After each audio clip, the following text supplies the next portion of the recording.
2026 সালে আইটি সেক্টরের সবচেয়ে বড় আপডেটগুলো 90% মানুষ জানে না। চলুন এই আপডেটগুলো নিয়ে আলোচনা করা যাক।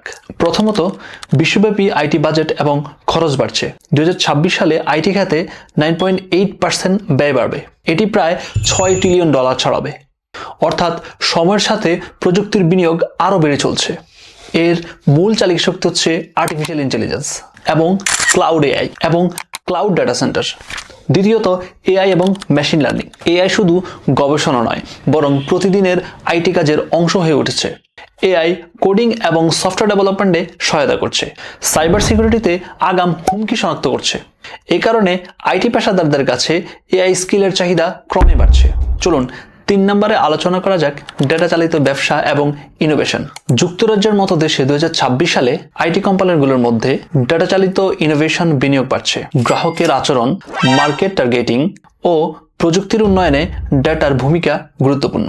আমাদের আলোচনার 4 নম্বর পয়েন্টে রয়েছে আইটি কোম্পানিগুলোতে চাকরি ছাপ এবং ছাঁটাই। 2025 সালে বড় বড় প্রযুক্তি কোম্পানিগুলো যেমন অ্যাপল, মাইক্রোসফট, ইন্টেল সহ অনেকেই কর্মী ছাঁটাই করছে।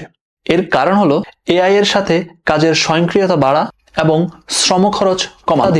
2025 সালে শতাধিক আইটি কোম্পানি প্রায় 50,000 লোক ছাঁটাই করেছে। চলুন একটি গুরুত্বপূর্ণ বিষয় আপনাদেরকে জানাই। স্মার্টফোন এবং কম্পিউটারের দাম বাড়তে পারে।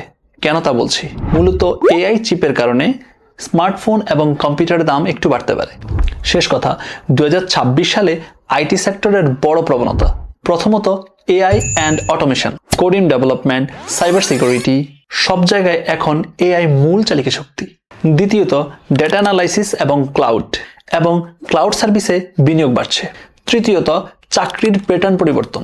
কিছু জায়গায় চাকরি কমছে, আবার কিছু জায়গায় এআই, ক্লাউড, সাইবার সিকিউরিটি এগুলোর দক্ষ পেশাদারদের চাহিদা দ্রুত বাড়ছে।